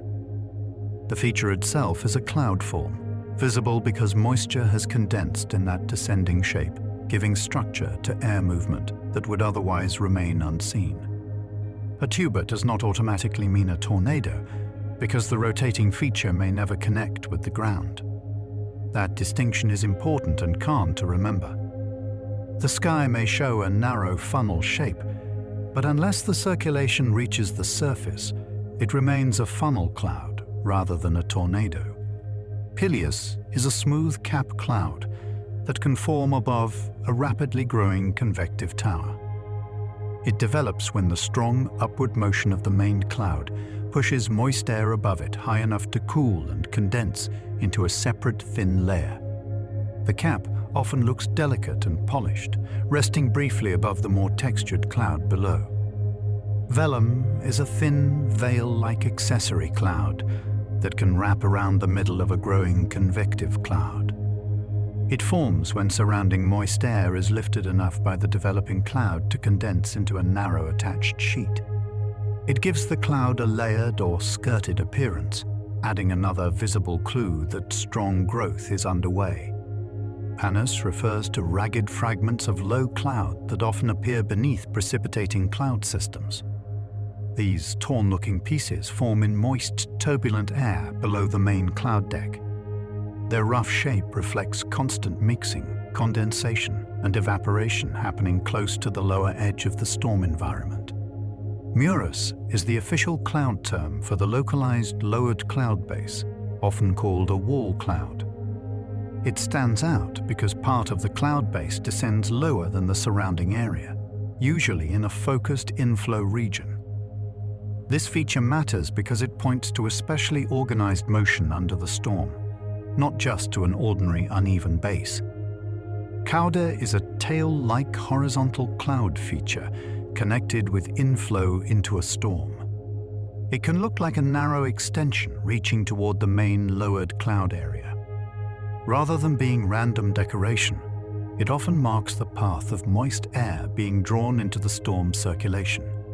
Flumen is the official accessory cloud term for the inflow band, often nicknamed a beaver tail. It is attached to the storm, but shaped more by inflow than by rotation. The feature helps reveal how moisture is being fed into the larger system, showing that storms are not isolated towers, but parts of broader air movements. The modern International Cloud Atlas recognizes special clouds created by local causes, not only by the broad atmospheric lifting processes that shape more familiar cloud forms. This matters because it acknowledges that some clouds are tied directly to unique surface influences, such as fire, forests, waterfalls, or human activity, and those origins deserve names of their own. Flammagenitus is the term for clouds produced by intense localized heating from wildfires. The name recognizes that powerful surface heat can drive rising air strongly enough to create its own cloud. In these cases, fire and atmosphere become tightly linked, with the blaze below helping build visible cloud overhead. Sylvogenitus refers to clouds influenced by moisture released over forests.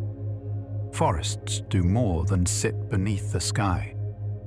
Through moisture exchange with the air above them, they can help shape local humidity and cloud formation. This reminds us that vegetation and atmosphere are always interacting. Cataractogenitus refers to cloud created or enhanced by spray from large waterfalls. Falling water throws droplets and moisture into the nearby air, and under the right conditions, that added moisture can help create visible cloud. It is a quiet example of landform, water motion, and atmosphere working together in one place. Lenticular clouds are one of the clearest visible signs of mountain wave airflow aloft.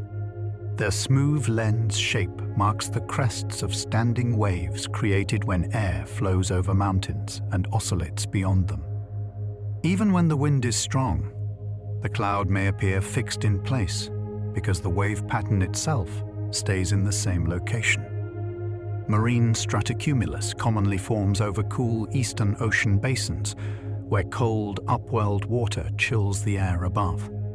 This combination of cool surface water and stable air structure helps create extensive, shallow cloud decks. The clouds may seem simple, but they depend on a very specific balance between ocean and atmosphere. Cloud streets reveal organized rolls of rising and sinking air rather than random turbulence alone. Their long parallel rows show that the lower atmosphere can arrange itself into broad, repeating circulation patterns. The clouds form where the air is rising, leaving clearer gaps where it is sinking. The flat base, shared by many cumulus clouds, often shows that rising thermals are reaching saturation at nearly the same height.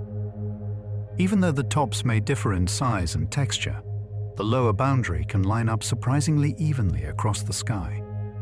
That common level tells us something about temperature and moisture in the air mass. Stronger heating at the surface usually increases convective energy and allows cumulus clouds to grow deeper. When the ground warms the air more strongly, the rising plumes can push higher before losing their buoyancy. The cloud field responds by becoming taller, more textured, and more vertically developed.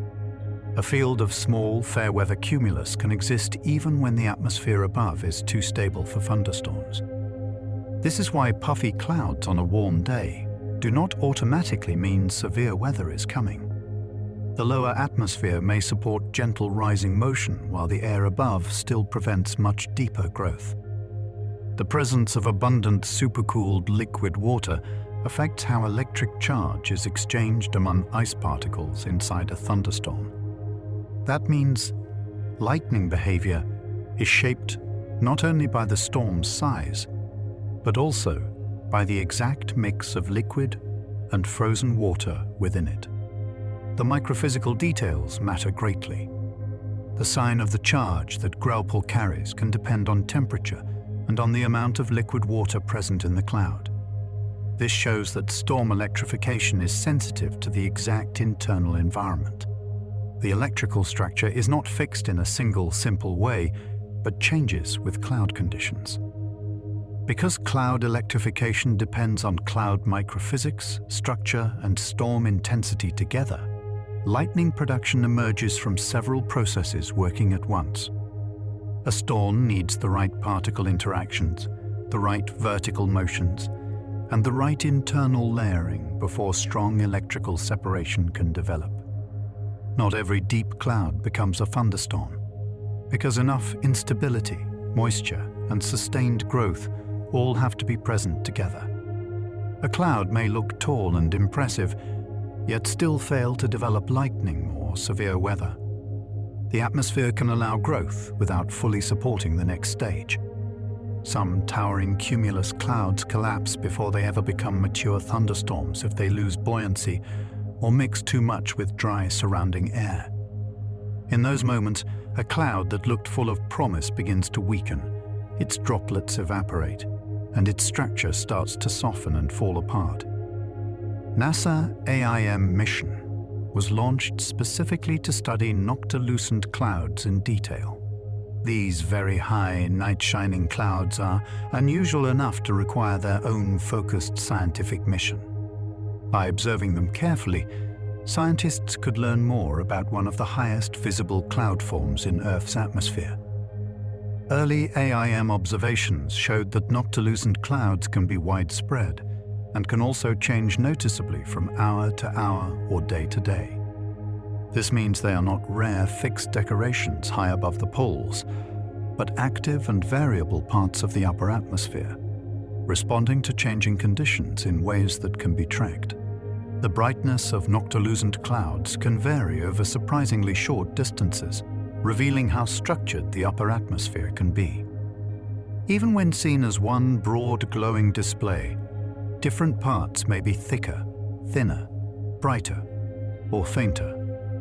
The pattern tells us that the very high atmosphere contains waves and organization of its own. Ordinary weather clouds and polar stratospheric clouds belong to very different atmospheric environments and should not be confused. One group forms in the weather-filled troposphere, while the other forms much higher in the cold winter stratosphere.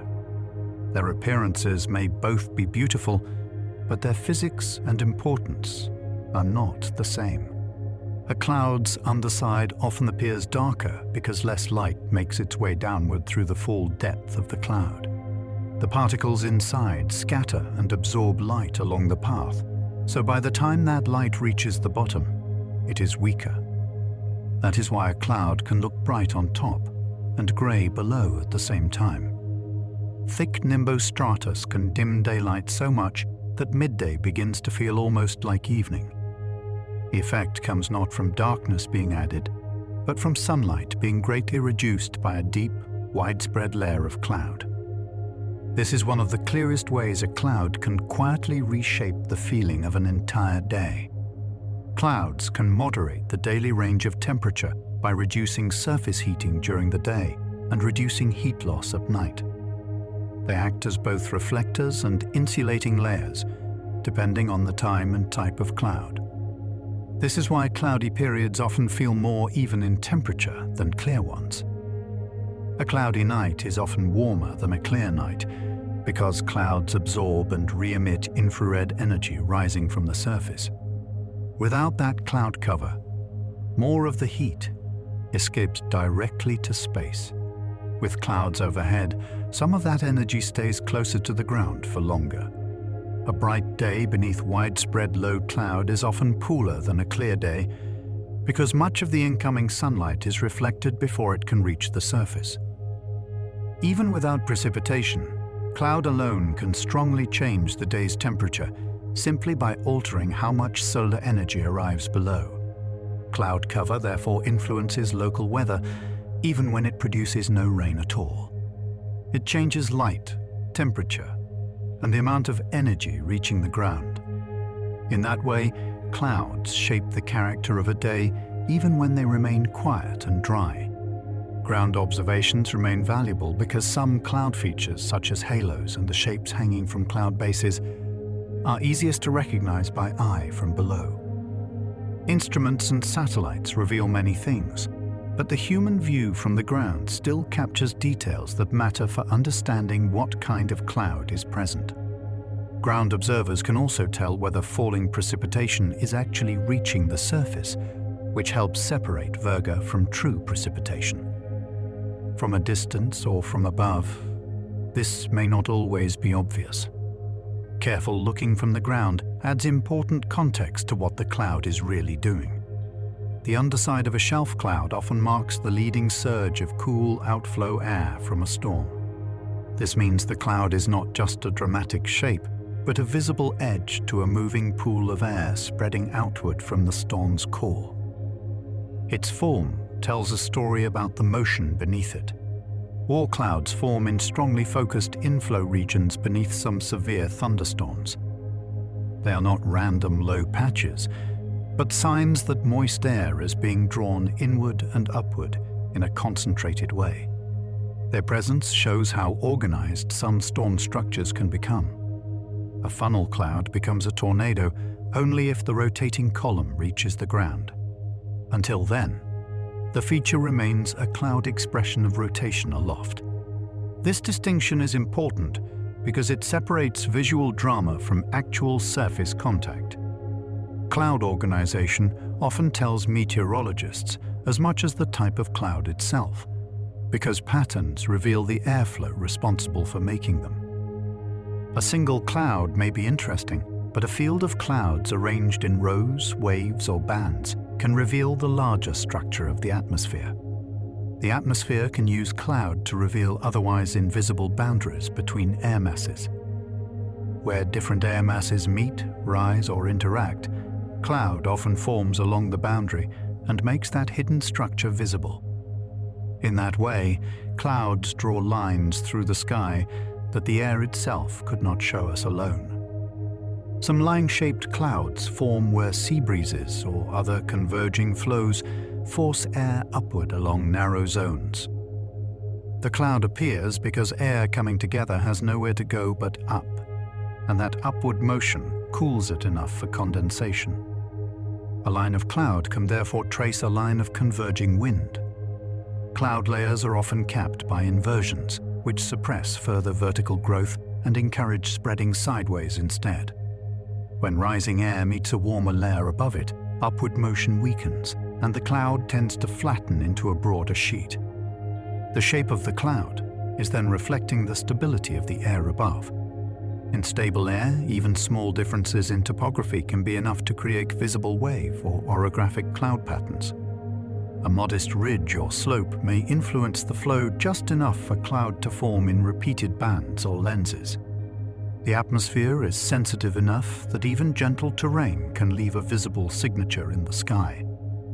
In unstable air, by contrast, even small triggers can lead to rapid vertical cloud growth and towering cumulus development.